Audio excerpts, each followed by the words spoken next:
Now, after everyone's wonderful presence and their thoughts, we would like to now move on to some technology discussions with our dignitaries. And here we would like to hear from our panelists thoughts on the topic how next generation semiconductor chipset are accelerating digital transformation. I believe digital is the way forward, and semiconductors are the key element to digital transformation. With technologies like AI and machine learning, semiconductors have brought the powers of computing on small edge device, transforming the scenario of majority of the industry. I definitely believe that next gen semiconductors have accelerated digital transformation.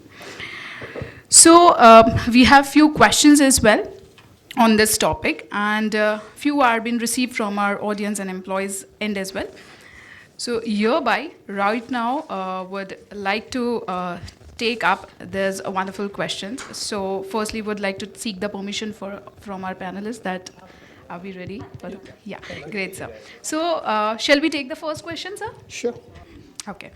So our first question is, can you please throw some light on the key trends on how the semicon or next generation chipset are driving the digital transformation in various industries? So we would like to start it with Mr. Amit.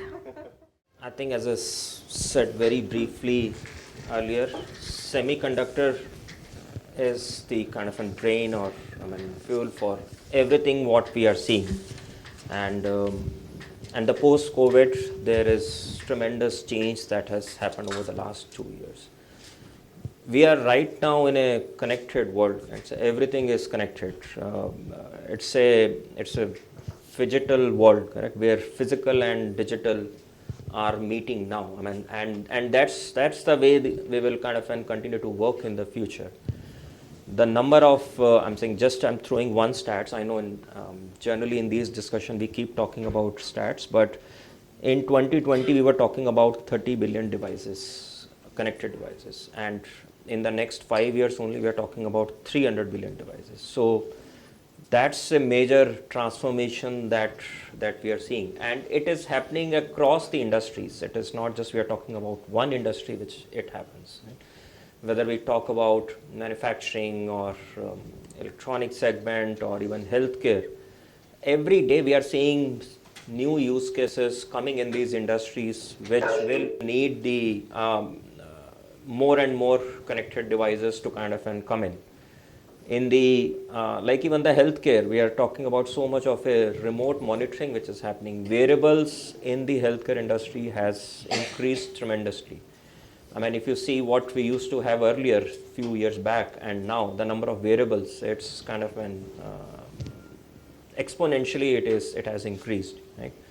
Even in the automotive segment, a car depends on the semiconductor to be manufactured. We are running into such a supply chain crisis in the automotive sector because of the non-availability of the semiconductor. So that's why it says that without semiconductor, nothing can be created. 5G is, while India, we are still waiting for it to happen, but in the global world, it has already kind of come in. And the number of applications that 5G will open up, again in all the sectors, will be huge. Right? So, which again will create the demand for the semiconductors in every possible kind of an way we can think of. So, we are talking about consumer electronics, or we are talking about the healthcare, or even manufacturing. Right? We are talking about now smart manufacturing. The companies who are manufacturing their products are completely kind of doing it automated. We are the data which is lying there in silos that needs to be brought together and then analyzed to take real-time decision making. Especially where in an edge computing environment, right? Number of edge computing applications are also increasing day by day in the process industries, where you need to make real-time decisions immediately. Right? There are so many applications which has come up which can actually save the cost for the companies who are manufacturing and save the time and the money for them. Right? So all of these applications, what it will need is the minimum to minimum is the semiconductor. So that's where I think this is a big market. It's a extremely growing market. So I think, which is why I was saying, I think you all are in a space which cannot go down. It has to kind of move up and up only. So. Thank you. Yeah, I'll add a few words. I think the trends are the 5G and low power video and audio, which will enable a lot more social media, video capture, and connect through 5G. And then a lot of analytics, whether it is done at edge devices or a cloud. These are the trend which is driving market, and it will further drive. Once India is enabled with the 5G market, I think we will just find the endless ways of capturing some of the digital trends and continue further out of that one. When we talk about the current era, we are talking about digital disruption a lot, and there's an exponential digital disruption that's happening. There are three key parameters to that. One, I think Amit already talked about it in terms of volume. There's a huge volume out over there. Second is the reach. The reach of this particular digital transformation that is happening at remote locations across various countries, remote countries, developing countries. Probably when you talk about the payment systems, anybody who's a vegetable vendor using that digital mechanisms or digital channels is the reach I'm talking about. And third is the richness. When I say richness, it's about the experience that one gets using the digital technologies. And that once person is using it, he's able to use it with ease, and that experience allows him to use it again and again. This digital disruption has got three key aspects.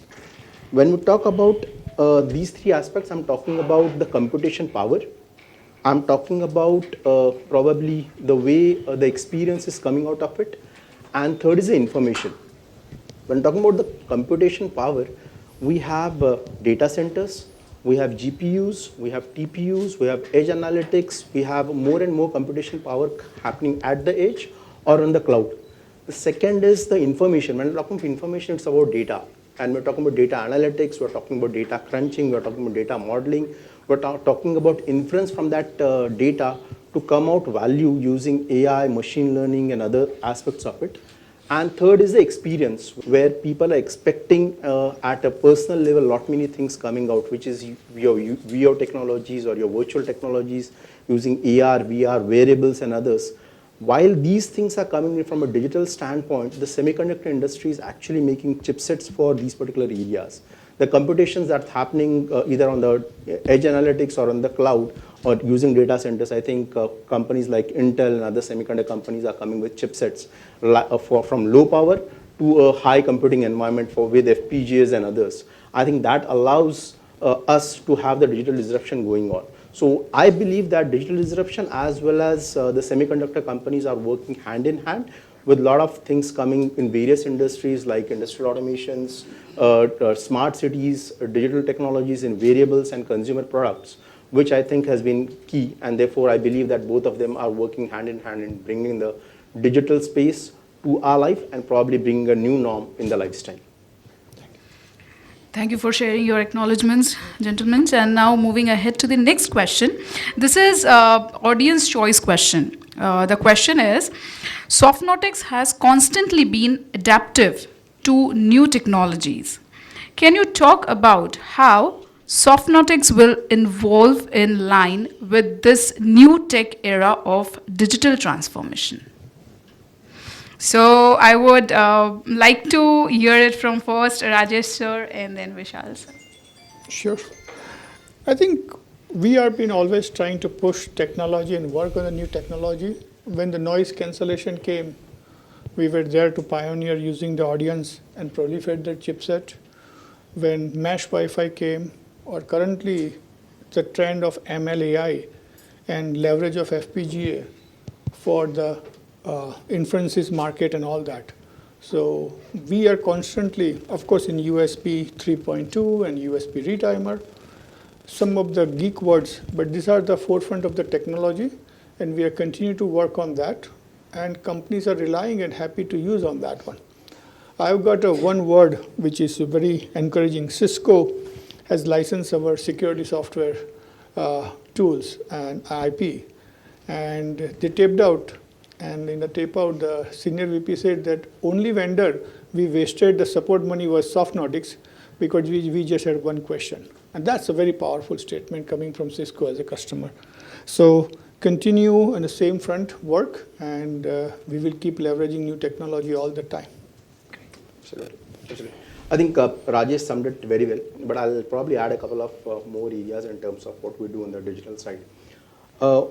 I'll step back and look at it from what the customers are asking probably currently. When I talk to customers, probably they are asking for more expectations in terms of better low power solutions or products that they are going to get from us, probably a higher delivery or cutting short on the delivery time span. Earlier they were talking about DevOps, now they are talking about MLOps, they are talking about DevSecOps. Earlier they were talking about automation, now they are talking about hyper automation that they require from us. Earlier they were talking about products, now they are talking about secure products. Probably they were talking of edge analytics at one point of time. Now they are talking of edge analytics along with cloud analytics working together in tandem. They were talking of IoT, Internet of Things earlier. Now they are talking of artificial intelligence of things overall. Earlier they were talking about how we could probably bring solutions overall in a product area. Now they're talking of product transformations in terms of getting help from us, right from ideation in terms of re-venturing their new products overall. I think those expectations that is coming from the market and from the customers tells us a lot of things.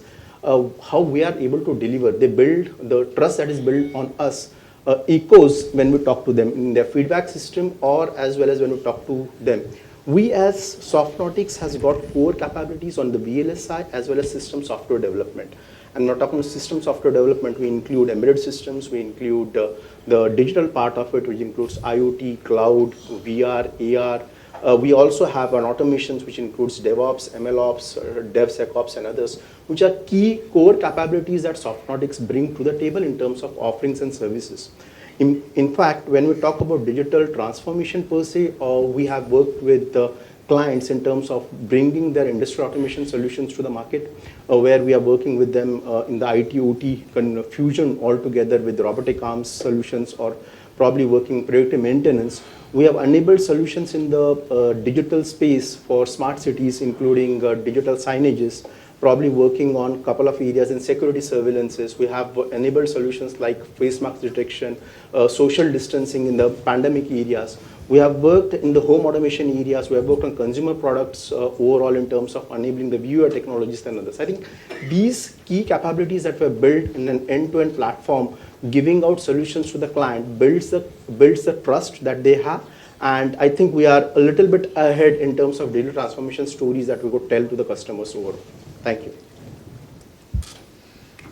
Great. So before I move on to next question, so this question basically everybody is looking forward who is into this industry, wants to seek some or the other way the answer to this question. And the question is, key industries like 5G, automotive are evolving at a rapid phase. What are the key challenges in executing product transformation there? So would like to hear from Vishal sir, then Rajesh sir and Amit sir as well. Okay. I think I just talked about product transformation, but I'll give a hint overall. There are two aspects to it. When we talk about new product development, the new product development brings in a lot of risk for the customers.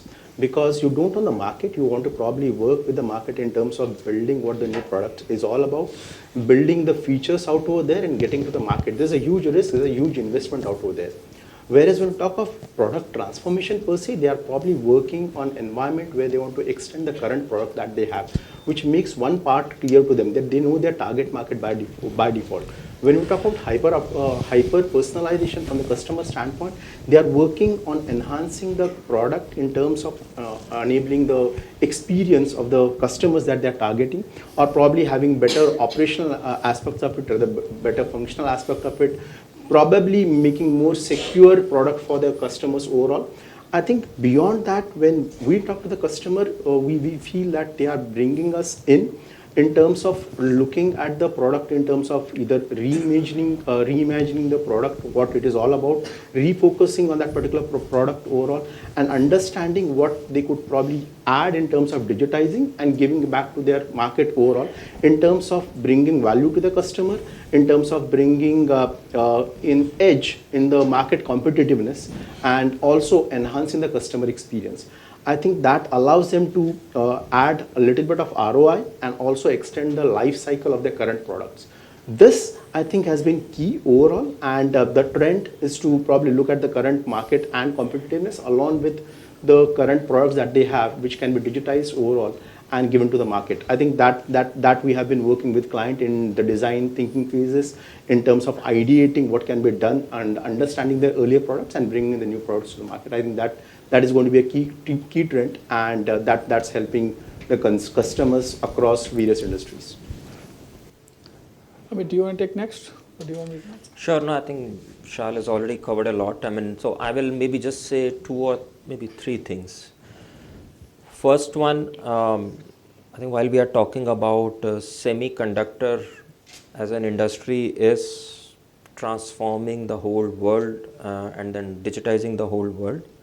But I think for the semiconductor industry itself, we need to kind of have them completely digitalized model. Right? So they themselves has to be on a digital path, and for that we really need an kind of an integrated systems. So that's where I think the kind of the challenge that definitely I see some of this adoption of these solution is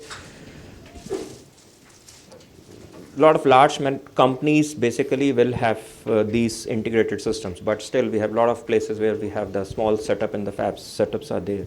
Right? There we don't have really these things which are kind of integrated. So when I say integrated means right from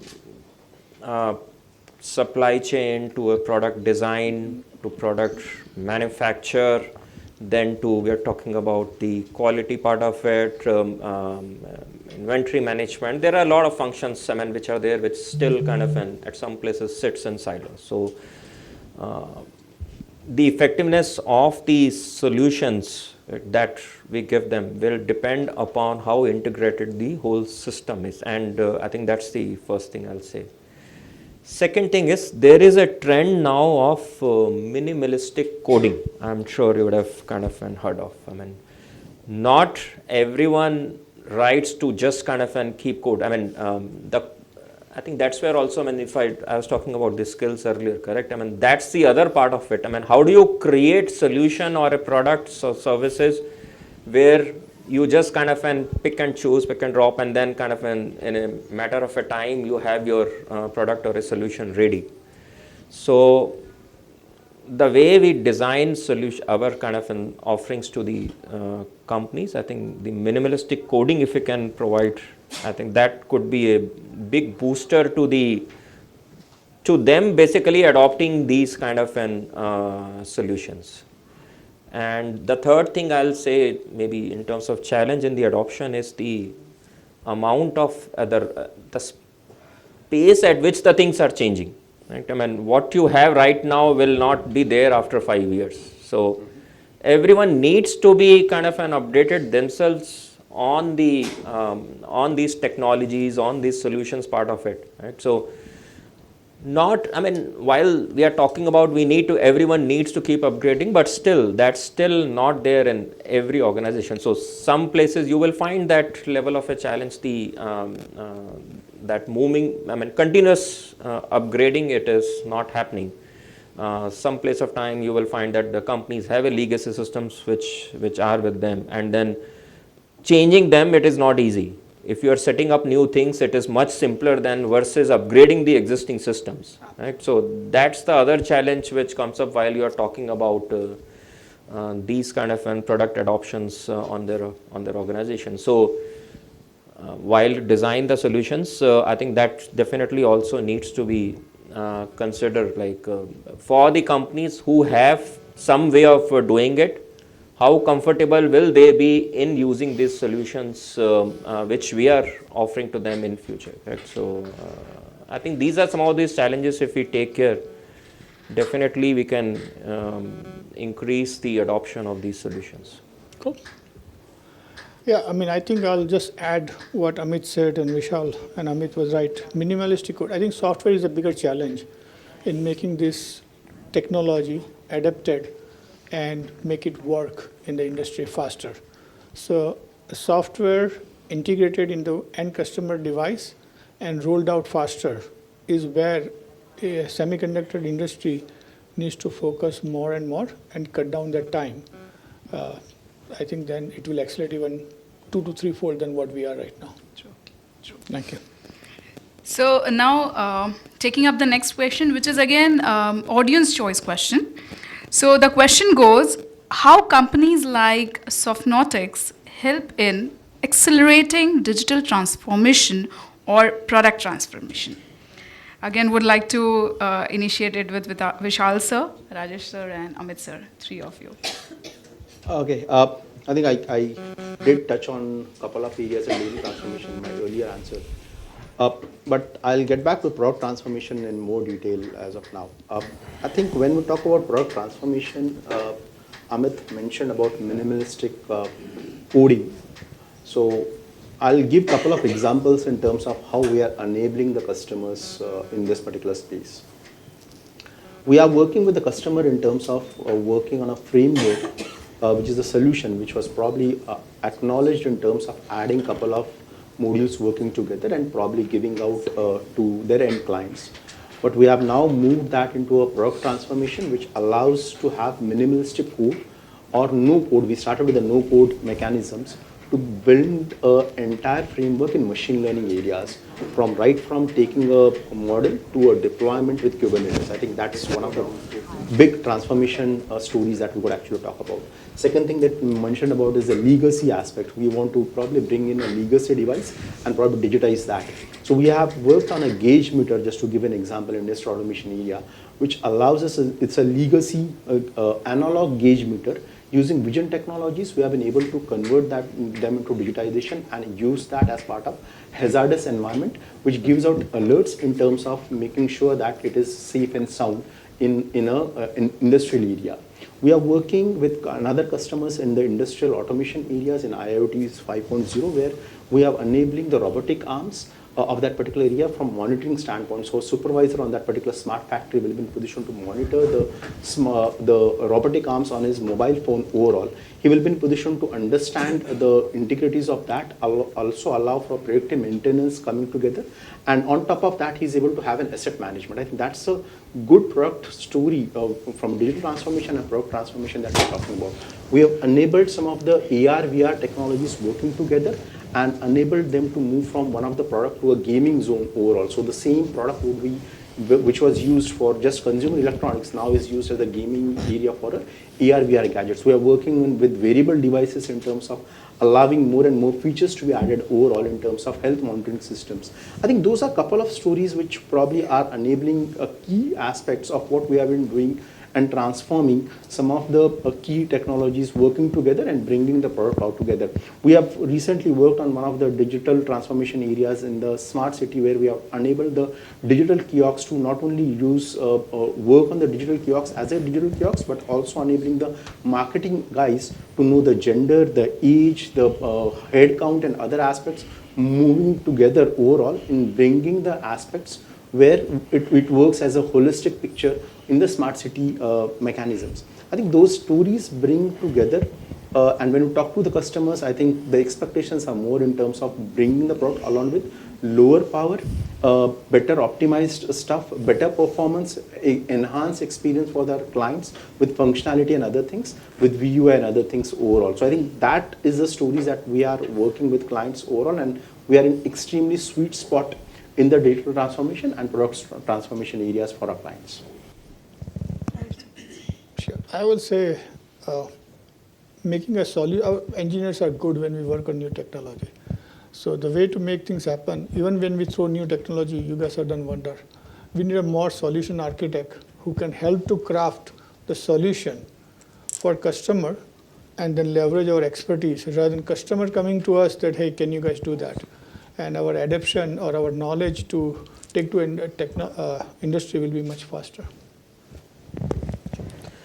So I think I've kind of through those 3 points that I covered. So it's basically in some way it talks about what's the challenges that the industry is facing, correct? And Vishal highlighted the many of these use cases which are there from the manufacturing environment. I think these are all kind of there and then becoming bigger only, correct? Manufacturing, we have never heard of it earlier where someone can even think of working remotely, correct? I mean, IT organizations, we had people now, some working from home. Now with these things, we are even talking about in a manufacturing environment where we are talking about smart manufacturing.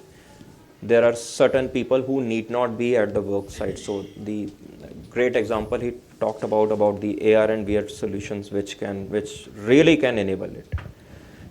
Another use case which I'm really seeing right now is the 360-degree view of a plant. I mean, again, AR, VR use case. So I'm not sure how much of you have come this across. A lot of these global players, I mean, they have the global offices. Many of these time audits happens over remotely, correct? I mean, and AR and VR solutions are doing a great way to kind of showcase the company's capabilities to the outside world. And that's again a great solution which has come up. And then I talked about the earlier so many things are there in the other areas also, wearable devices, autonomous vehicle. I mean, the opportunities are abundant, right? I mean, it's only, I think what we need to see is how do we make the transition easier and smoother for the people who are actually building these solutions for the consumers, right? So how do we make them launch new applications, new ways of solving a problem, new products to the market, so that all industries gain through it, right? And I think that's the thought process should be.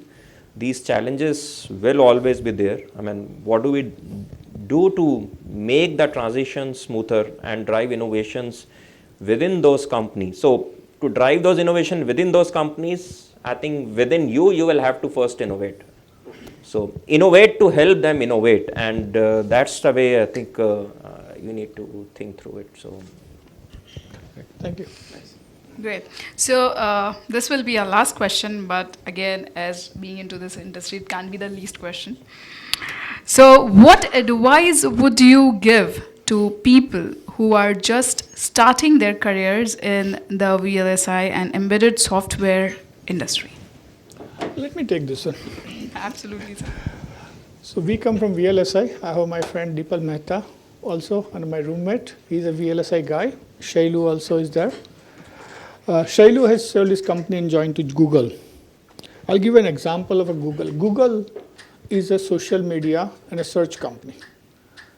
If I ask who are the top 2 engineers of that company, then they're compiler designer. John Dean and Sanjay Gemawat both own 1% of the Google equity. And they both were a compiler designer for DAC architecture, and person who can understand VLSI and a processor and can program it very efficiently is one of the best engineers. This is just an example. So I think you are in a good area to start the career where you understand the device and how to program it, and you can always take it to next level of application, and you can optimize those applications how well to be built. So you are in the best field for sure. So yeah, I mean, I think you are in a best area that I think everyone knows. I'm just reinforcing what I said earlier, continuous learning. That will define your careers, and you are in early stages of your career. I mean, some may be in the mid, but at any point of time, keeping relevant with the current environment, current technologies, I think that should only be the way to work. I mean, that will give you the work satisfaction, that will give you the proud of what you are doing, make you proud of what you are doing, and that will make you feel good when you look back after 10 years, correct? So, I mean, if you kind of and go back and say what I did in last 10 years, I think the level of satisfaction that you will get through the continuous learning and the work that you have done will kind of and make your life. I mean, I don't think when you look back over the last 10 years, say ahead, thinking through how much money I made or what were the contributions from me and what I have gained, I think that there will be big difference. You can always make more money by doing many different things. I mean, but I think to make you feel good, your work will define everything. So. Yeah, I think both of them covered a lot many things. So only one aspect for all of you to, when we talk about these things, is digital and semiconductor both are interdisciplinary phases, right? So you know that there's a vast knowledge, vast technologies that you want to adapt. So adaptability, as Amit said, is going to be key over here.